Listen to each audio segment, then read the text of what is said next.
আল্লাহ পাক একদিন বললেন, মুসা যাও যাও অমুক একটি জায়গা, মরুভূমির ভিতরে আমার এক বান্দা দুনিয়া ছেড়ে বিদায় নিয়ে চলে গেছে। ও মুসা যাও, তাকে তুমি গোসল করাবা, দাফন করাবা, কাফন করাবা। তোমাকে আমি আদেশ করলাম, যাও যাও সুন্দর করে গোসল করাবা এবং তুমি জানাই দিবা আমার এই বান্দার জানাজা যারা পড়বে আমি আল্লাহ ওয়াদা দিলাম তার জীবনের গুনাহগুলি আমায় আল্লাহ মাফ করে দিব। সুবহানাল্লাহ। মুসা আলাইহিস সালাতু ওয়াস সালাম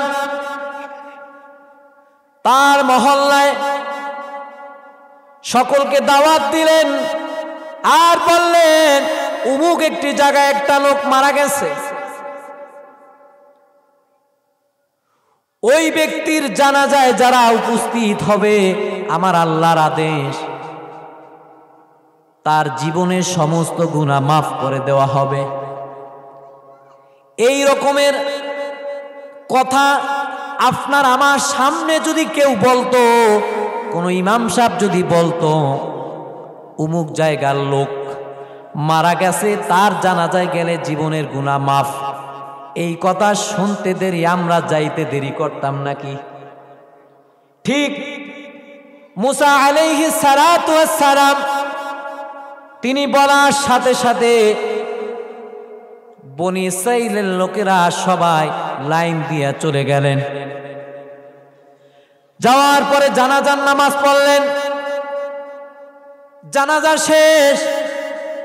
সবাই মুসা নবী আলাইহিস সালাতু ওয়াস সালামকে বললেন, ও মুসা আপনি তো বলেছেন আল্লাহর আদেশ এই ব্যক্তির যারা জানাজা পড়বে তার জীবনের গুনাহ মাফ, আমরা তো আজকে তার জানাজা পড়লাম, আসলে দেখি এই লোকটা কোন লোক, আমরা তার একটু চেহারা দেখতে চাই। এই কথা বলতে দেরি নবী মুসা আলাইহিস সালাতু ওয়াস সালাম যেই লোকটা দুনিয়া ছেড়ে বিদায় নিয়ে চলে গেল ওই লোকটার ফেস থেকে কাপড়টা সরায় দিলেন। লোকেরা দেখলেন, দেখার পরে বললেন, বনি ইসরাইলের লোকেরা বললেন, ও মুসা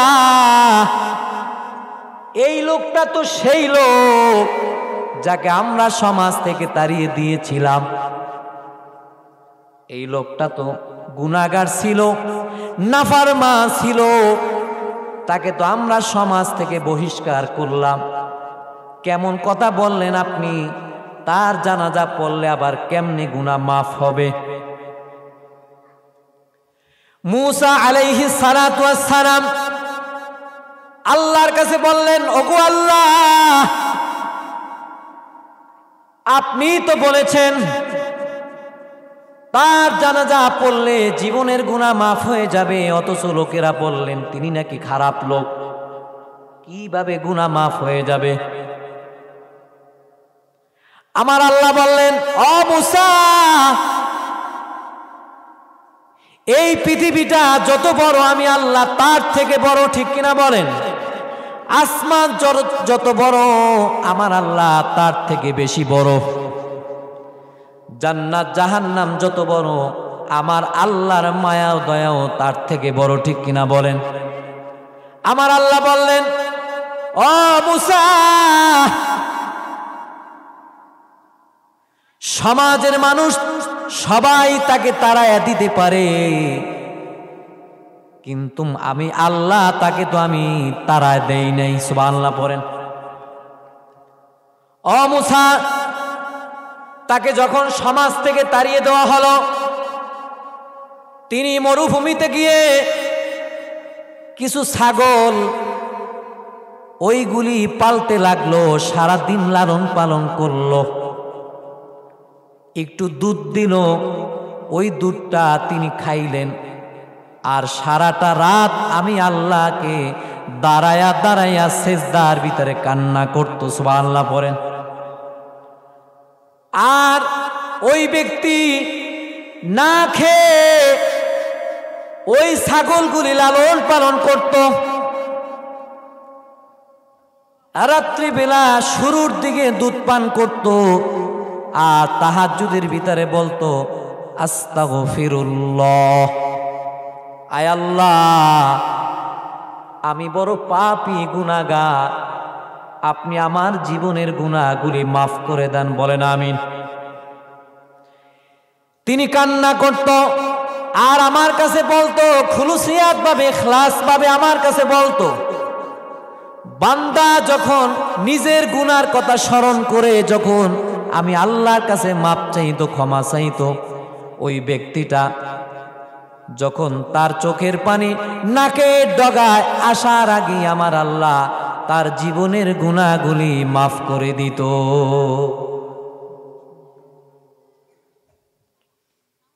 আমার ভাইরা, নবী মূসা আলাইহিস সালাতু ওয়াস সালাম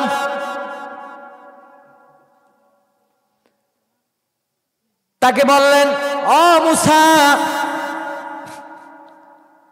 তিনি যখন দুনিয়া ছেড়ে বিদায় নিয়ে চলে যাবে, মরুভূমির ভিতরে যখন চলে যাচ্ছে, ওই সময় তার পাশে কেউ ছিল না, একটু পানি খাবে, পানি খাওয়ার মতন ওই রকমের কোনো লোক ছিল না। ওই সময় চোখের পানি ছেড়ে দিয়ে আমি আল্লাহকে ডাক দিয়ে বলতেন, ওগো আল্লাহ, আমি বড় পাপী গুনাহগার, গুনার কারণে সমাজের মানুষ আমাকে তাড়ায় দিয়েছে, আজকে আমি একটু পানি খাবো, শেষ সময় আমি পানিটাও পেলাম না। তবে মাবুদ, এই পানির দরকার নাই, আমি চাই আপনার হাউজে কাউসারের পানি, আয় আল্লাহ আপনি আমাকে নসিব করেন, বলেন আমিন। ও মূসা যদিও পাপী ছিল, যদিও গুনাহগার ছিল, আমি আল্লাহর কাছে কঠিনভাবে বলেছেন, এই জন্য আমি আল্লাহ ওর জীবনের গুনাহগুলি মাফ করে দিয়েছি। শুধু মাফ করেছি এতটুক নয়, যারা জানাজা পড়েছেন তাদেরও জীবনের গুনাহ আমি আল্লাহ মাফ করে দিয়েছি। আল্লাহ সুবহানাহু ওয়া তাআলা আপনাকে আমাকে আকল শক্তি দিয়েছেন, বিবেক দিয়েছেন, বুদ্ধি দিয়েছেন, জ্ঞান দান করেছেন। এগুলি সব কিছু একজন দান করেছেন, তিনি কে? আল্লাহ পাক। তবে এই জ্ঞান এইটা দিয়েছেন, এটা কোন কাজে ব্যয় করবেন এবং কোন কাজ থেকে বিরতি থাকবেন, এটা কোরআনের ভিতরে আছে কিনা বলেন? আল্লাহ পাক পবিত্র কালামের ভিতরে বলেন, ওয়ানাহশুরুহুম ইয়াউমাল কিয়ামাতি আলা উজুহিহিম উময়াও ওয়া বুকমা ওয়া সুম্মা। এই জ্ঞান দিয়েছেন, আকল দিয়েছেন, বিবেক দিয়েছেন, কিন্তু জ্ঞান থাকা সত্ত্বেও, জানা সত্ত্বেও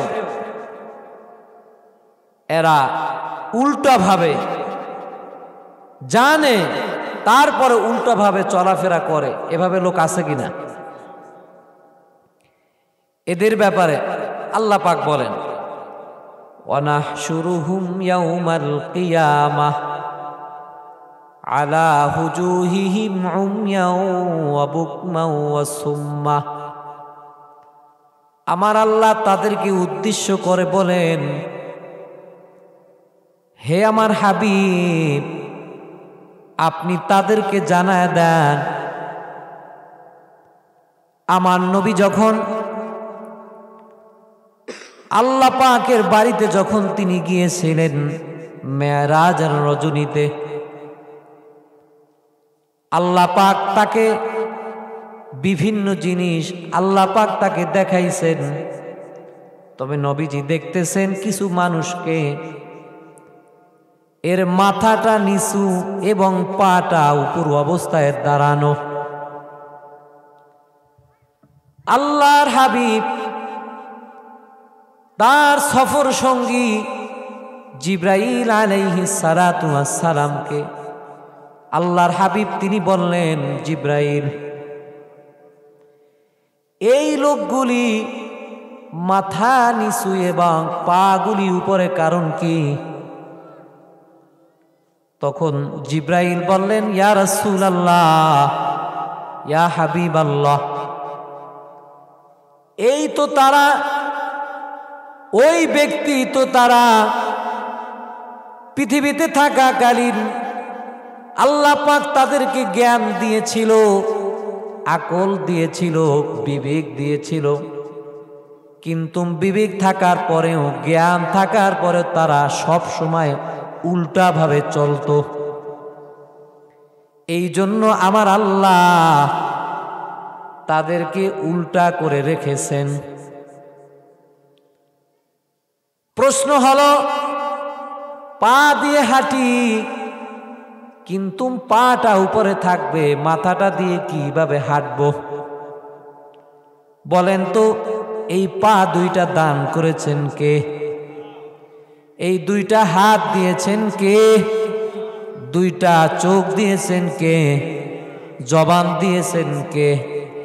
ওই আল্লাহ যদি আপনাকে আমাকে দুইটা পা দিয়ে হাঁটাইতে পারেন, এই ক্ষমতা যদি আমার আল্লাহর থাকে, তাহলে আমার আল্লাহ মাথা দিয়ে আমার আল্লাহ মানুষকে হাঁটাতে পারবে কিনা, এই রকমের তার আছে না নাই? এই ক্ষমতা আমার আল্লাহর আছে। এই জন্য জিব্রাইল আলাইহিস সালাতু ওয়াস সালাম বললেন, ইয়া রাসূলুল্লাহ, ইয়া হাবিবাল্লাহ, ওই লোকগুলি সব সময় উল্টাভাবে চলতো। এরা সব সময় কখনো সঠিকভাবে চলতো না, উল্টাভাবে চলতো বিদায়ী। এই জন্য আমার আল্লাহ কিয়ামত পর্যন্ত তাদেরকে উল্টাভাবে রেখে দিবেন। নাউজুবিল্লাহ বলেন। আল্লাহর হাবিব, আখিরি নবী, হায়াতুন নবী, জিন্দা নবী, নূর নবী আমার, যখন মেরাজের রজনীতে তিনি গেলেন, ওই সময় তিনি দেখতে পাইলেন কিছু মানুষদেরকে করাত দিয়ে তার গালের গোশতগুলি কেটে ফেলতেছেন। আল্লাহর হাবিব জিব্রাইলকে বললেন, ও জিব্রাইল, এই মানুষগুলির কেন করাত দিয়ে তার গালের চামড়া কেন কাটা হচ্ছে, গোশতটা কেন কাটা হচ্ছে? জিব্রাইল বললেন, ইয়া রাসূলুল্লাহ, ইয়া হাবিবাল্লাহ, এই জন্যই তাদের কাটা হচ্ছে, দুনিয়াতে থাকাকালীন সব সময় তারা জবান দিয়ে মিথ্যা কথা বলেছেন।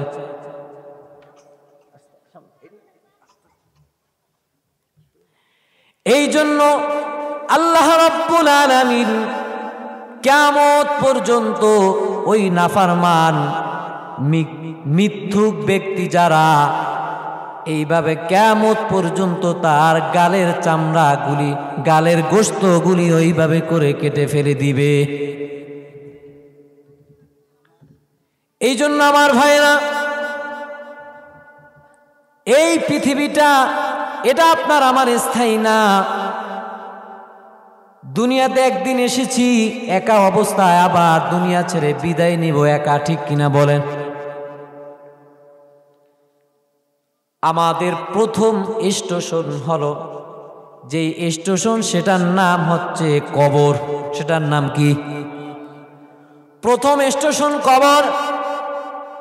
আল্লাহর হাবিব আখিরি নবী, হায়াতুন নবী, জিন্দা নবী আমার, নূর নবীজি আমার, তার প্রিয় সাহাবী হযরত ওসমান যখনই কবর দেখতো হাউমাউ করে কেঁদে দিত। লোকেরা জিজ্ঞাসা করলেন, ও ভাই, আপনি কবর দেখে কেন কান্না করতেছেন, কারণ কি? হযরত ওসমান বলেন, ও ভাই, এইটাই তো আমাদের প্রথম স্টেশন। এই জায়গায় যদি কোনো আল্লাহর বান্দা থেকে যায়, তার প্রত্যেকটা জায়গায় তার হেরে যেতে হবে। আর প্রথম জায়গায় যদি ধরা না খায়, সুন্দরভাবে যেতে পারে, প্রত্যেকটা জায়গা থেকে আমার আল্লাহ রব্বুল আলামিন তার যাওয়ার জন্য সঠিক পথ তৈরি করে দিবেন। কিন্তু কিয়ামতের দিন যখন মানুষগুলি উঠবে, মুশরিক যারা, এদেরকে জিজ্ঞাসা করা হবে, এদের সামনে যা যা নাফরমানি কাজ করেছেন ওই কাজের কথা বলা হবে, তারা না স্বীকার করবে। এরপরে আমার আল্লাহ পাক বলবেন, আল ইয়াউমা নাখতিমু আলা আফওয়াহিহিম ওয়া তুকাল্লিমুনা আইদিহিম ওয়া তাশহাদু আরজুলুহুম বিমা কানু ইয়াকসিবুন। যখন তিনি না স্বীকার করবে, তিনি যা যা অন্যায় করেছে এই কথাগুলি যখন অস্বীকার করবে, তখন তার কথা বন্ধ হয়ে যাবে। আল্লাহর আদেশ অনুযায়ী হাত কথা বলবে, পা কথা বলবে। হাত বলবে আমি অন্যায় কাজ করেছি, ধরেছি। পা বলবে আমি অন্যায় পথে হেঁটেছি। চোখ বলবে আমি অন্যায় জিনিস দেখেছি। প্রত্যেকটা অঙ্গ প্রত্যঙ্গ আল্লাহর সামনে কথা বলবে। আমার ভাইরা, ওই সময় কোনো মানুষ মিথ্যা বলে না স্বীকার করে কখনো আল্লাহর সামনে দিয়ে পার পাওয়া সম্ভব না, ঠিক কিনা বলেন? এই পৃথিবীতে সিসি ক্যামেরা আছে, সব কিছু রেকর্ড হয়, দেখা যায়। কিন্তু এই সিসি ক্যামেরার মেয়াদ থাকে, নষ্ট হয়। কিন্তু আমার আল্লাহ তার এমন সিসি ক্যামেরা যেই জিনিসটা রেখেছেন, এটা পৃথিবীতে আসছেন, আসার পর থেকে যতদিন থাকবেন মৃত্যু, সিসি ক্যামেরায় যা কিছু করেন সব কিছু পরিপূর্ণভাবে রেকর্ড হয়। আল্লাহ রব্বুল আলামিন কিয়ামতের মাঠে আমার আল্লাহ পাক বলবেন, ইকরা কিতাবাকা কাফা বিনাফসিকাল ইয়াউমা আলাইকা হাসিবা। যা কিছু করেছি, ভালো কাজ যদি করি, খারাপ কাজ যদি করি, সব কিছুর হিসাব আমার আল্লাহ নিবেন কিনা বলেন? আমার আল্লাহ বলবেন, ইকরা, পড়ো, কাফা বিনাফসিকা ইয়াউমা আলাইকা হাসিবা। যা কিছু করেছো, তুমি যা কিছু করলা, তোমার নিজেরটা তুমি নিজেই দেখো। তখন আপনি বলবেন, আয় আল্লাহ, গভীর রাত, দুনিয়ার কোনো মানুষ দেখে নাই, আমি গভীর রাত্রে 2 রাকাত নামাজ আদায় করেছিলাম, একবার সুবহানাল্লাহ বলে ডাক দিয়েছিলাম, কেউ দেখে নাই, আপনি দেখেছেন। আয় আল্লাহ, ওই জিনিসটাও দেখতেছি। আবার আপনি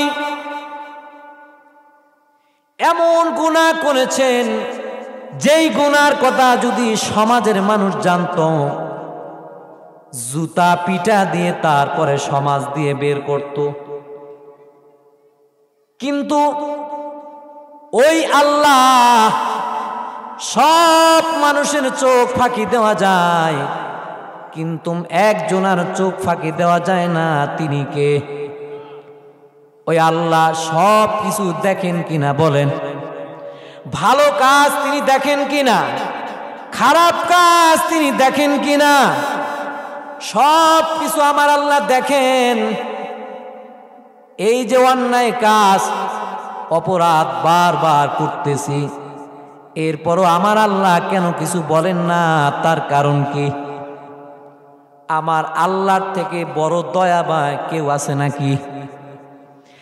এই পৃথিবীতে আল্লাহ এবং রাসূলের পরে মা বাবা সন্তানকে কতটা ভালোবাসে। সন্তান যদি মা মা ডাক না দেয়, মা কষ্ট পায়, না খেয়ে থাকে।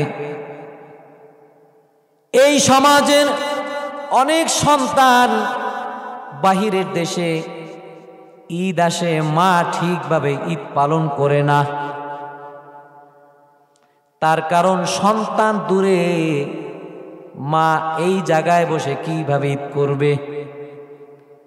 একমাত্র কারণ মায়া। বলেন তো, এই মায়াটা একজন দিয়েছেন, তিনি কে? যেই আল্লাহ এই মায়াটা দান করেছেন, ওই আল্লাহর কতটা মায়া।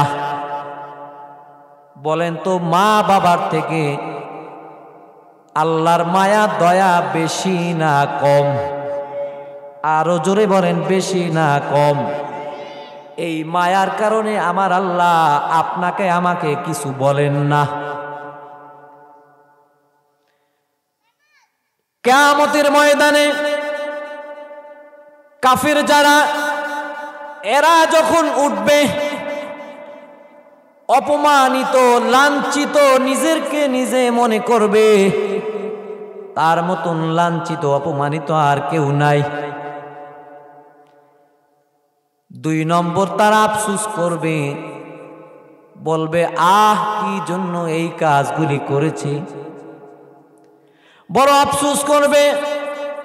3 নম্বরে এদেরকে আমার আল্লাহ তার বানানো ফিরিস্তা, জাহান্নামের ফিরিস্তারা শিকল দিয়ে, ব্যারিকেড দিয়ে তারপরে জাহান্নামের দিকে নেওয়া হবে। নিবে, নেওয়ার আগে যেই কষ্ট, ওই কষ্ট সহ্য করতে না পেরে তারা ভাববে, আয় হায় আমরা মনে হয় দুনিয়া ছেড়ে বিদায় নেব। অর্থাৎ মনে হয় তারা মৃত্যুবরণ করবে। বলেন তো, মানুষের মৃত্যু কয়বার? জোরে বলেন, কয়বার?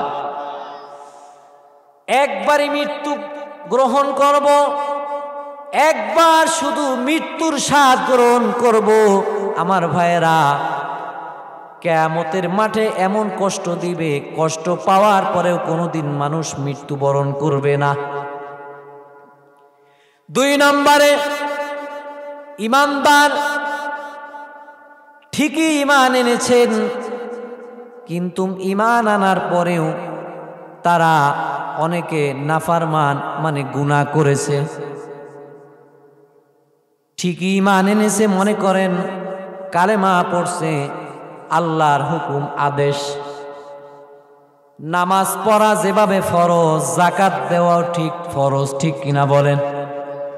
যাকাত ফরজ হয়েছে, নামাজ ঠিকই পড়ে, কিন্তু তার যাকাত দিতে কষ্ট হয়। এইভাবে লোক সমাজে আছে না নাই? ওই ব্যক্তিদেরকে তার সম্পদ, ওইগুলি একটা সাপের মতন বিষাক্ত সাপ হয়ে যাবে। বিষাক্ত সাপ হয়ে তাকে দংশন করা শুরু করবে। আমার ভাইয়েরা, একটা কামড় দিবে, কত শত হাত নিচু চলে যাবে, এটা আমি বলে শেষ করতে পারবো না। একবার কামড় দিবে, শত শত হাত নিচে চলে যাবে। আবার ওই সাপের দাঁত দিয়ে আবার উঠানো হবে। তখন ওই সাপকে প্রশ্ন করা হবে, তুমি কে?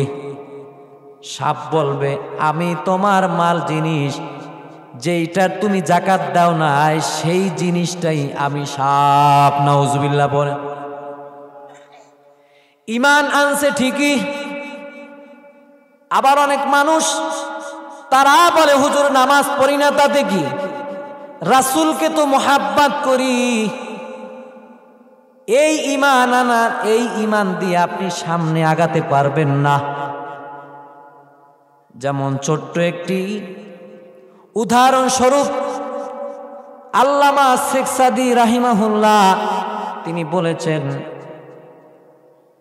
এই ঠান্ডার দিন একেবারে সকালবেলা টিনের ঘর থেকে যখন সূর্যের আলো, ছোট্ট একটা যখন আলো ঘরের ভিতরে প্রবেশ করে, ওইটার ভিতরে আপনি দেখবেন ওই আলোর ভিতরে ছোট্ট ছোট্ট ময়লা দেখা যায়, দেখেন কিনা? ওইটাকে বলা হয় জাররা। ওইটা শুধু ওই আলোর ভিতর হয় না, পুরো ঘরের ভিতরে ওড়ে, পরিপূর্ণভাবে পুরা ঘরের ভিতরে কিন্তু ওড়ে, কিন্তু দেখা যায় যেখানে আলোটা পড়ে ওইখানে দেখায়। ঠিক তদ্রুপ ঈমান আছে এই কথা বলে যদি কেউ আল্লাহর হুকুম অমান্যতা করে, যত ভালো কাজ করুক ওই জাররার মতন সব কাজ ওই রকমের হয়ে যাবে, অর্থাৎ কোনো কাজ তার আল্লাহর দরবারে কবুল হবে না। তার আরেকটি উদাহরণ, যেমন একের আগে কি শূন্য, একের আগে কি শূন্য। আচ্ছা, আপনি শুধু শূন্য বসান, শূন্য শূন্য বসান, এই শূন্যের কোনো দাম আছে? আর যদি আপনি আগে বসান এক, একের পরে যদি একটা শূন্য দেন হবে কত? আর একটা শূন্য দিলে কত? বলেন তো, একের মান মর্যাদা বাড়ে না কমে? আর এক বাদ দিয়ে যদি শূন্য শূন্য দেন, ওই শূন্যের কোনো দাম আছে? ঠিক তদ্রুপ আপনি বলছেন ঈমান আছে, নামাজ নাই, কালাম নাই, জিকির নাই, নবীর আদর্শ নাই, শুধু বলবেন ভালোবাসি, মোহাব্বত করি, এই কথা বলে সামনে আগানো সম্ভব? সম্ভব। এই জন্য আমার ভাইরা, মোমেন ব্যক্তি যারা, এরা যখন কিয়ামতের মাঠে উঠবে আমার ভাইরা, তাদের ব্যাপারে আমার আল্লাহ পাক বলেন, আলা ইন্না আউলিয়া আল্লাহ লা খাউফুন আলাইহিম ওয়ালা হুম ইয়াহজানুন। জোরে বলেন আল্লাহু আকবার। আমার আল্লাহ বলেন, ও দুনিয়ার মানুষ শুনে নাও,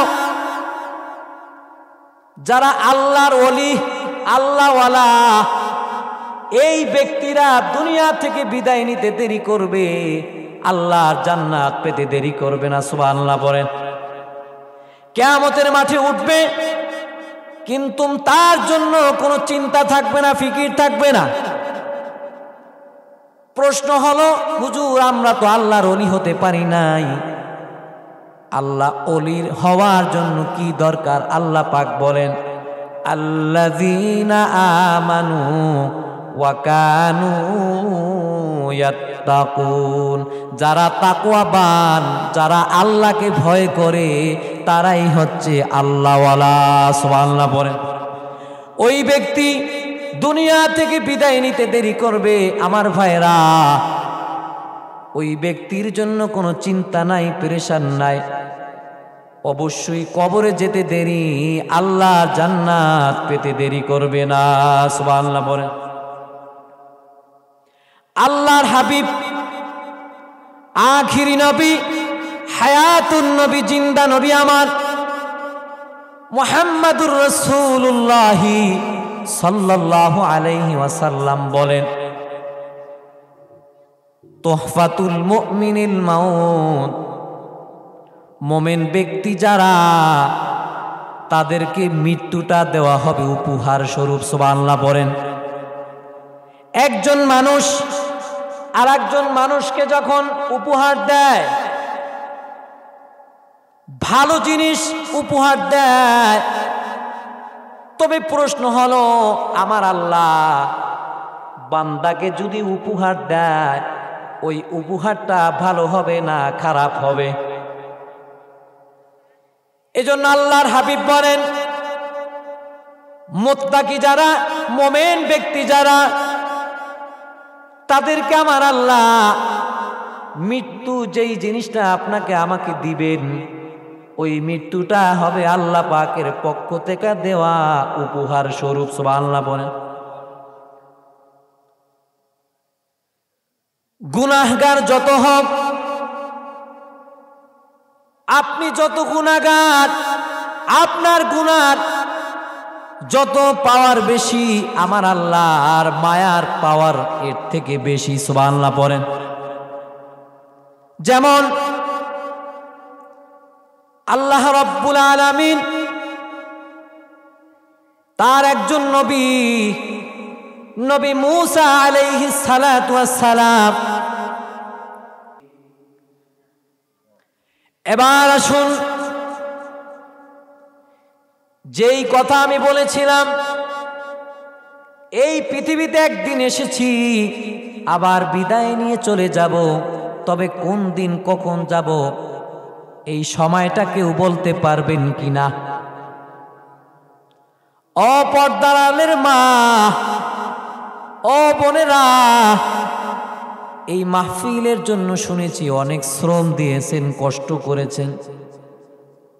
আমি আপনাদের কাছে অনুরোধ করব, মা ও বোন, আপনি এত সুন্দর একটা আয়োজন করেছেন, আলহামদুলিল্লাহ। তবে আপনার বুঝতে হবে, আপনি একদিন সুন্দর শাড়ি পরে তারপরে স্বামীর ঘরে ঢুকেছেন, আবার একদিন ওই ঘর থেকে কয়েক টুকরা কাপড় পরে তারপরে বের হতে হবে, ঠিক কিনা বলেন? আজ আমি ইমাম সাহেব, আপনি মুসল্লি, এই মুহূর্তে যদি আপনার আমার ডাক এসে যায়, যেই বিছানায় শুইতেন, যেই চাদরটার উপরে শুইতেন, যেই তোষকটার উপরে শুইতেন, ওই তোষকটা কিন্তু আপনাকে আমাকে দিবেন না, ঠিক কিনা বলেন? মানুষ যাওয়ার পরে তাড়াতাড়ি করে তাকে নিচে রাখা হয়, উপরে একটা চাদর দেওয়া হয়, তার জন্য ভালো কোনো খাট থাকে না, ভালো কোনো চাদর থাকে না। ও বোন, ও আমার পর্দার মা, আমার যুবক ভাইয়েরা, দাড়িপাকা মুরব্বীরা, এই পৃথিবীতে একদিন এসেছি নিষ্পাপ হয়ে, কিন্তু বড় আফসোস, অনেক মানুষ বিদায় নিবে গুনাহগার হয়ে, ঠিক কিনা বলেন? অথচ আমার আল্লাহ এই পৃথিবীটা আপনার আমার জন্য ফারিকুম ফিল জান্নাহ ওয়া ফারিকুম ফিস সাঈর। আপনি ইচ্ছা যা কিছু করতে পারেন, এটা আপনার ইচ্ছা। ভালো কাজ করতে পারেন, আপনার ইচ্ছা। খারাপ কাজ করতে পারেন, আপনার ইচ্ছা, ঠিক কিনা বলেন? তবে আপনার ইচ্ছাটা নিজের ইচ্ছাভাবে করলেই হবে না। আল্লাহ পাক আপনাকে আমাকে আকল দিয়েছেন, বিবেক দিয়েছেন, বুদ্ধি দিয়েছেন। প্রত্যেকটা কাজ করতে হবে আকল এবং বুদ্ধি দিয়ে কাজ করতে হবে, ঠিক কিনা বলেন? এই জ্ঞান কত মানুষকে দিয়েছে? ওই যে পাগল, ওকে বানাইছেন কে? কত মানুষ লুলা, কানে শোনে না, হাঁটতে পারে না, ওদেরকেও বানাইছেন কে? আর আপনাকে আমাকে দুইটা হাত দিয়েছেন, পা দিয়েছেন, চক্ষু দিয়েছেন। এই জিনিসগুলো যিনি দিয়েছেন তিনি কে? ওই আল্লাহ যদি আপনাকে আমাকে দান করে, ওই আল্লাহর জন্য হাত, পা, জীবন, যৌবন এইগুলি সব কিছু ব্যয় করতে পারবো কিনা? ইনশাআল্লাহ বলেন। আল্লাহ পাক সকলকে কবুল করেন, বলেন আমিন। এবার আসুন, বিদায় যখন হবে, প্রথম স্টেশন আপনার আমার কবর। এই কবরে যদি কোনো আল্লাহর বান্দা একবার ধরা খেয়ে যায়, তার প্রত্যেকটা জায়গায় তার ধরা খেতে হবে, ঠিক কিনা বলেন? আপনার আমার কয়েকটি জায়গা আল্লাহর হাবিব বলেন কবর, হাসর, মিজান, পুলসিরাত। তবে প্রথম ঘাঁটি হচ্ছে কবর। এই কবর থেকে যদি আপনি আমি হেরে যাই, প্রত্যেকটা কাজেই কিন্তু হেরে যাব, ঠিক কিনা বলেন? যেমন একটি জাহাজ অথবা একটি গাড়ি, বড় কোনো জাহাজ যখন বড় নদী দিয়ে যায়, যাওয়ার আগে তার ইঞ্জিনটা যাচাই বাছাই করে দেখে ভালো আছে কিনা, ঠিক কিনা বলেন? যেই ইঞ্জিনটা চালু দিয়ে যেই নদীটা পাড়ি দিবে, ওই নদীটা পাড়ি দেওয়ার মতন তার সক্ষমতা আছে কিনা, এইটা আগে যাচাই করে তারপরে কিন্তু সামনে আগায়, ঠিক কিনা? ঠিক তদ্রুপ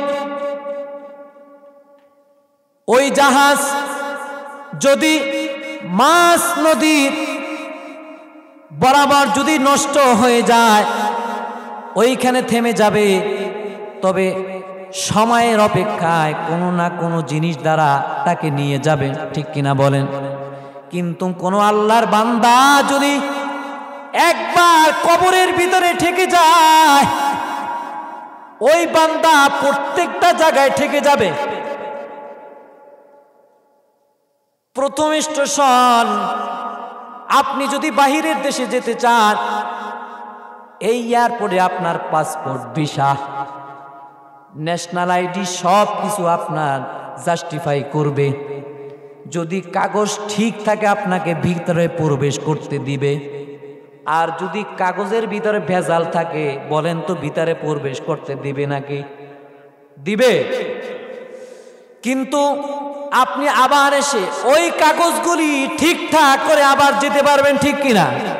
কিন্তু কবরে যারা একবার গেছে ফেরত তারা আবার চলে আসছে নাকি? আপনি আমি মনে হয় আসতে পারবো? আসতে পারবেন? যদি নাই পারি, ও যুবক ভাইরা, আমার পর্দার আলের মা, ওই জায়গা থেকে যদি ফেরত নাই আসতে পারি, ওই জায়গার জন্য মাল জিনিস প্রয়োজন আছে না নাই? সবাই বলেন আছে না নাই?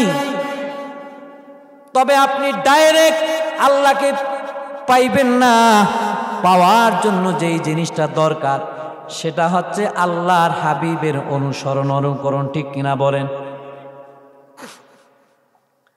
আল্লাহর হাবিব আখিরি নবী, হায়াতুন নবী, জিন্দা নবী আমার, এই পৃথিবীতে একমাত্র শুধুমাত্র তার উম্মতের কথা চিন্তা ফিকির করে করে নবীজি একেবারে অক্লান্ত হয়ে গেছে। নবী আলাইহিস সালাতু ওয়াস সালাম, এই যে আবু জাহাল যত কষ্ট দিয়েছে, আমার নবীর সাথে কোনো দুশ্মনী ছিল না। আমার নবী তাকে কোনোদিন কষ্ট দেয় নাই, ঠিক কিনা বলেন? আমার নবীর সাথে একটাই শুধু, আমার নবী কালেমা দাওয়াত দিয়েছেন, আর আবু জাহাল কালেমার বিরোধিতা করেছেন, ঠিক কিনা? এই জন্য আমার ভাইরা, এই কালেমার যারা দাওয়াত দেয় এরা হচ্ছে রাসূলের অনুসারী, আর যারা কালেমার দাওয়াতকে যারা নষ্ট করে এরা হচ্ছে আবু জাহালের অনুসারী, ঠিক কিনা বলেন?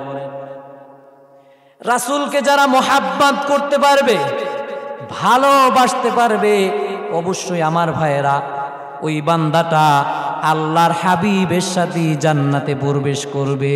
সুবহানাল্লাহ। হে রাসূল, তোমায় ভালোবাসি, অন্তরে শুধুই মুখে না, জান্নাতের আশায় নয় হে রাসূল, জাহান্নাম কেউ ডরি না। তোমায় পাবার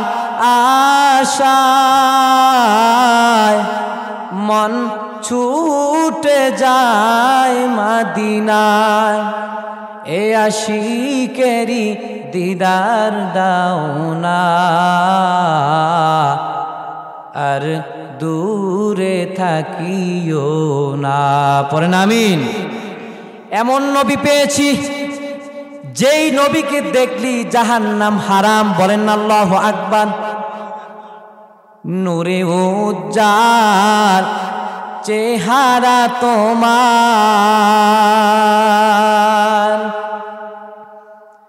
দেখিলে হারাম দোজখের নাম। পড়েন নূরে উজ্জাল চেহারা তোমার, দেখিলে হারাম দোজখের নাম। সারা দাও রাসূলুল্লাহ,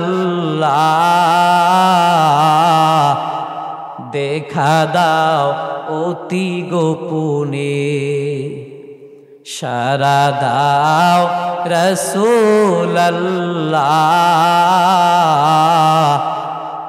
দেখা দাও অতি গোপনে। আমি সইতে পারি না বিরহ জ্বালা, ধন্য করো আমারে। পড়েন আমিন। নবীকে দেখতে চান? নবীর শাফাত চান? কে কে চান? নারায়ে তাকবীর, নারায়ে তাকবীর, নারায়ে রিসালাত। আজকের মাহফিল সফল হোক, সফল আল্লাহ পাক কবুল করেন। বলেন আমিন। আমার ভাইরা, চারটা জিনিস, কবর, এরপরে হাসর। হাসরের মাঠে সবার উঠতে হবে ওই দিন। ও বাবা, ও মা, আপনি আজকে যার জন্য অন্যায় কাজ করতেছেন, খারাপ কাজ করতেছেন, অথচ ওই হাসরের মাঠে আপনার আমার দুনিয়ার কোনো মানুষ আপন হবে না। একজন আপন হবেন, তিনি কে? আরো জোরে বলেন, তিনি কে? ওই দিন এমন একটা অবস্থা, আল্লাহর হাবিব আখিরি নবী মেরাজের রজনীতে তিনি যখন গেলেন, যাওয়ার পরে তিনি দেখলেন কিছু মানুষ জাহান্নামী ফেরেশতারা বড় বড় পাথর দিয়ে মাথার উপরে আঘাত করতেছে। একবার আঘাত করে তার মাথা ছিন্ন বিচ্ছিন্ন হয়ে যায়, আবার ওই পাথরটা আবার আনতে যায়, আনতে আনতে তার মাথা আবার ঠিক হয়ে যায়। আল্লাহর হাবিব বললেন, ও জিব্রাইল, এই লোকদেরকে মাথার উপরে কেন আঘাত করা হচ্ছে? কারণ কি? আল্লাহর হাবিব বললেন, জিব্রাইল বললেন, ও নবীজি, এদেরকে এই জন্যই মাথার উপরে আঘাত করা হচ্ছে। তার কারণ দুনিয়াতে থাকাকালীন জ্ঞান ছিল, কিন্তু জ্ঞান অনুযায়ী কাজ করেন নাই। ঠিক জুমার দিন আলোচনা হইতো, ওয়াজ মাহফিল হতো, সুন্দর করে বুঝানো হইতো, সব কিছু ঠিক ছিল এবং তার জ্ঞানও ছিল। জ্ঞান থাকা সত্ত্বেও জ্ঞান অনুযায়ী কাজ করত না। এই জন্য কিয়ামত পর্যন্ত তাদেরকে এই রকমের আযাব আল্লাহ পাক দিয়ে থাকবেন। এই রকমের আযাব আপনি আমি দুনিয়ার কোনো মানুষের ক্ষমতা নাই, সহ্য করার কোনো ক্ষমতা নাই, ঠিক কিনা বলেন? অথচ জাহান্নাম 8টা, জাহান্নাম 7টা, আর জান্নাত হচ্ছে 8টা, কিন্তু দেখা যাবে জাহান্নামের ভিতরেই মানুষ বেশি থাকবে, ঠিক কিনা বলেন? এটা কি আল্লাহর দোষ না আপনার আমার দোষ? আল্লাহর দোষ। জাহান্নামে গিয়ে আপনি বলবেন আল্লাহ আপনার দোষে আমরা জাহান্নামে আসছি, এই কথা বলতে পারবেন? ওই যে বলেছি ইকরা কিতাবাকা কাফা বিনাফসিকা লিয়াউমা আলাইকা হাসিবা, এই কথা বলার কোনো সুযোগ থাকবে না। আপনার নিজেরটা নিজেরে বলবে। আপনি পড়েন, কি করছেন? আজান ঠিকই হয়েছে, আজান কানে আওয়াজ আসছে, যাবো আনে, এই কথা বলে আর যায় না, আছে কিনা বলেন? মাহফিল, শুধু মাহফিল করলেই বা এইখানে আসছি এজন্য আসলে জান্নাতে যাব, এইটাই কি মূল রকসুদ? জোরে বলেন। নামাজ নাই, কালাম নাই, জিকির নাই, নবীর সুরাত নাই, আদর্শ নাই, কিছু নাই। সে যদি বলে আমি ঈমান আনছি, তার ঈমান দিয়ে তিনি সামনে আগাতে পারবে? জোরে বলেন, পারবে? পারবে না। তার কারণ ওই যে একের আগে শূন্য, শূন্য শূন্য। ঈমান যদি নাই থাকে, ঈমান না থাকার কারণে আপনি যদি ভালো কাজ করেন, আবু জাহাল এই বেয়াদবটা ভালো কাজ করছে কিনা বলেন? হ্যাঁ, কি না? নবী যখন দুনিয়াতে আসছে আবু জাহাল খুশি হয় না? খুশি হয়েছিল কিনা? কই তো ভালো কাজ করছে না। কিন্তু কি মূল জায়গায় ছিল কি? জিরো। মূল জায়গায় ছিল কি? জিরো। যদি তার ঈমান থাকতো, ঈমান মানি এক, ঈমান আনার পরে যদি একটা ভালো কাজ করেন, ওই ভালো কাজ করলে একটা শূন্য দেওয়া হবে। একটা শূন্য দিলে যেভাবে একের মান, একের মর্যাদা যেভাবে বাড়ে, ঠিক তদ্রূপ ঈমান আনার পরে যা কিছু করবেন প্রত্যেকটা কাজ ওইভাবে আস্তে আস্তে করে বাড়তেই থাকবে। সুবহানাল্লাহ বলেন। এই জন্য আমার ভাইরা, আল্লাহ পাক এই পৃথিবীতে আপনাকে আমাকে পাঠাইছেন, এমনিতেই পাঠান নাই। আল্লাহ পাক পাঠাইছেন আপনাকে আমাকে তার হুকুম আহকাম বিধান মেনে চলার জন্যই আমার আল্লাহ দুনিয়াতে আপনাকে আমাকে পাঠাইছেন, ঠিক কিনা বলেন? তার আরেকটি দলিল, এই পৃথিবীতে মানুষ বানানোর কোনো দরকার ছিল না। ফেরেশতারাই আল্লাহর ইবাদত যা কিছু করে আমার ভাইয়েরা, তারা কখনো অন্যায় কাজ করে না,